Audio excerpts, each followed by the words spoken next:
Bonjour, c'est Nicolas. Aujourd'hui, j'ai le plaisir d'être avec Kelly. Bonjour Kelly. Bonjour. Merci de nous recevoir. Avec grand plaisir.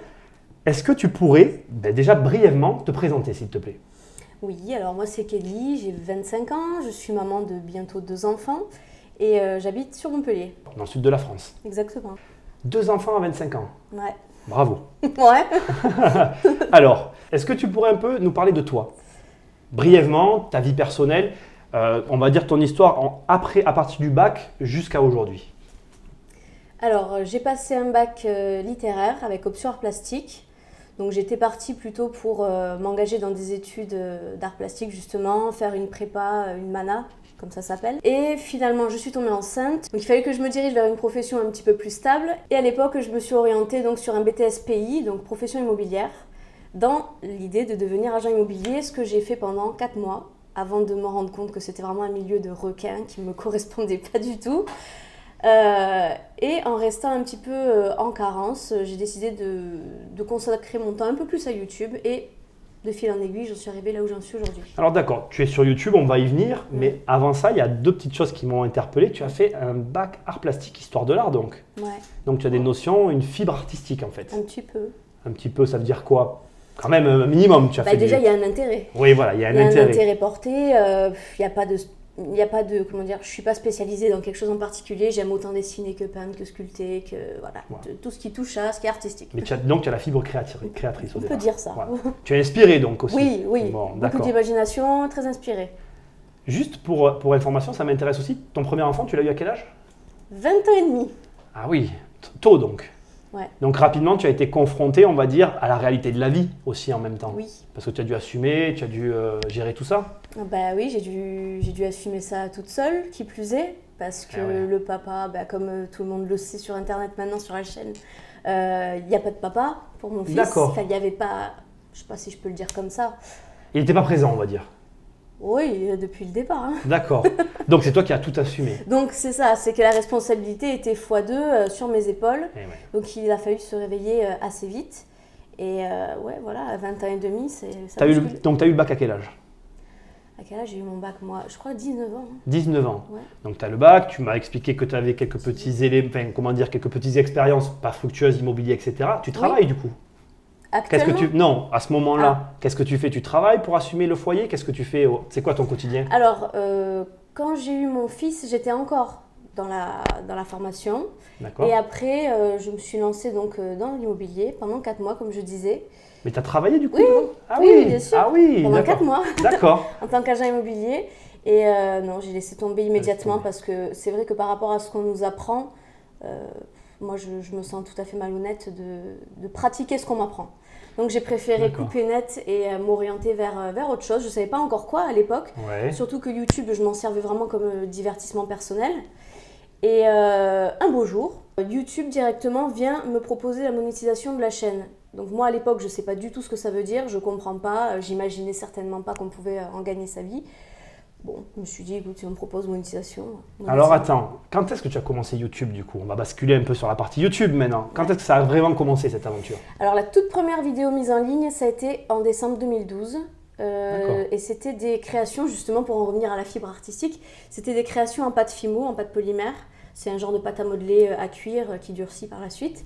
Et voilà, je m'amusais à réaliser, je sais pas, des glaces, des gâteaux, miniatures, des choses comme ça. Et la toute première vidéo, donc fin 2012, c'était une vidéo sur mes créations. Voilà, sans but précis. Sans aucun but précis. Ah non. Tu avais quel âge? Tu étais dans quelle situation à ce moment-là? J'avais 21 ans.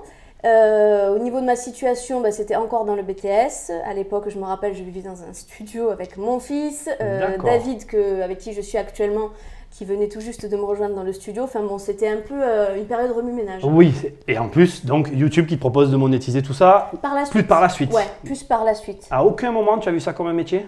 Bah non, ah non. Jusqu'au jour où il te propose de monétiser? Même pas jusqu'à ce jour-là, jusqu'à ce que, oui, peut-être quelques mois, voire une année entière après, on s'est rendu compte que certaines personnes réussissaient à percer dans ce milieu-là. Et on s'est dit, enfin moi en tout cas, pour ma part, je me suis dit, j'y suis.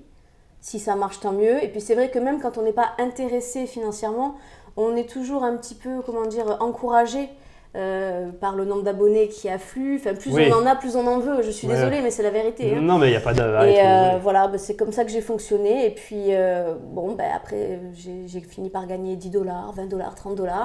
Et de fil en aiguille, c'était toujours un peu plus. Et jusqu'à aujourd'hui où je gagne... c'est ton métier. Ouais. Aujourd'hui, je suis déclarée en tant que voilà. telle. Hein. Ouais. Aujourd'hui, tu es donc... Donc maintenant, je suis déclarée en tant que vidéaste. Voilà. D'accord. Vidéaste, c'est ni plus ni moins que youtubeur, comme on appelle ça grossièrement. Alors aujourd'hui, si je résume la situation, ta famille, vous vivez par rapport à ça. Oui. Alors, tout ça, ça m'évoque plein de questions. Je vais essayer de recentrer quand même, puisqu'on ne va pas y passer la journée non plus. Est-ce que tu pourrais déjà, aujourd'hui, par rapport à 2012, il s'est quand même écoulé 4 ans. Ouais. Aujourd'hui, le niveau de YouTube a monté en termes de ce que les concurrents, j'aime pas employer ce terme, mais tous ceux qui sont sur YouTube proposent, le niveau monte. Est-ce que les vidéos que tu faisais en 2012 pourraient avoir le même impact que les vidéos que tu es capable de faire aujourd'hui? Certainement pas. Certainement pas. Moi, en 2012, je filmais avec mon studio justement en arrière-plan, le lit pas fait, le bordel mal éclairé, un montage très approximatif. Non, au contraire. Mais c'est vrai que on a aussi d'une part, je pense un peu cette pression de passer dans l'oubli si jamais on ne se perfectionne pas. D'accord. Et puis, sans parler de ça, ça devient aussi un plaisir parce que plus on apprend, plus on voit ce qu'on est capable de faire de ses propres mains, sans pression, la pression en fait c'est nous qui nous la mettons, mais c'est de la bonne pression finalement. Non, en définitive, moi je trouve que les vidéos d'aujourd'hui sont beaucoup plus propres et soignées que celles d'avant et forcément ont meilleur impact. C'est toi qui les fais ou vous les faites à plusieurs? Comment tu fonctionnes derrière tout ça? Parce qu'il y a ce qu'on voit, mais derrière ça demande un gros travail. Oui. Ce travail, comment il fonctionne? C'est un travail d'équipe? C'est un travail que tu fais toute seule? Comment tu vois tout ça? Alors pendant peut-être 2 ans et demi, ça a été un travail que je faisais toute seule. Et par la suite, jusqu'à aujourd'hui, ça a été avec l'aide de David, qui est très très bon. Lui, il a une formation d'informaticien, il a été informaticien, il a fait beaucoup de choses touchant l'informatique dans sa vie, donc il est très très calé à ce sujet-là. Et c'est lui qui m'aide, notamment lors des montages, quand je veux faire quelque chose d'un peu sophistiqué, ou bien lorsqu'il faut faire une mise en scène, je ne peux pas être au four et au moulin, enfin je pourrais, mais ça multiplierait mon temps par 2. Je rappelle que je suis maman de presque 2 enfants, donc j'ai pas forcément le rythme de n'importe quelle youtubeuse de mon âge même, étant donné qu'on n'a pas du tout les mêmes vies. Et oui, bien sûr. Et du coup, ça m'aide énormément d'avoir quelqu'un sur qui compter. Ouais. Alors, est-ce que tu penses qu'aujourd'hui, une personne qui nous regarde, qui est seule chez elle, elle a les moyens d'arriver à fournir en qualité, j'entends, Oui. des vidéos comme certaines personnes comme toi qui vont être des fois 2 ou 3 derrière? Si elle est bien renseignée et qu'elle sait exactement en quoi est-ce qu'il faut qu'elle s'équipe, ce qui est à faire, ce qui est à éviter, à 100%. Peu importe son âge, peu importe son niveau. Donc c'est intéressant, c'est-à-dire qu'il y a quand même un besoin d'information, Ouais. on peut aller même jusqu'à dire de formation, Oui. pour réussir à avoir la qualité qu'aujourd'hui on voit et qui paraît finalement facile. Qui paraît facile, voilà. Ben, si ça paraît facile, c'est que c'est bien fait. Exactement. Ouais. Non, c'est exactement ça, c'est très bien résumé. Moi, je pense qu'il y a vraiment besoin d'une formation. En tout cas, si moi, à l'époque, on m'avait proposé ce genre de choses, je pense que j'aurais accepté avec grand plaisir parce que plus d'une fois, je me suis posé la question, mais comment obtenir ceci? Comment en arriver là?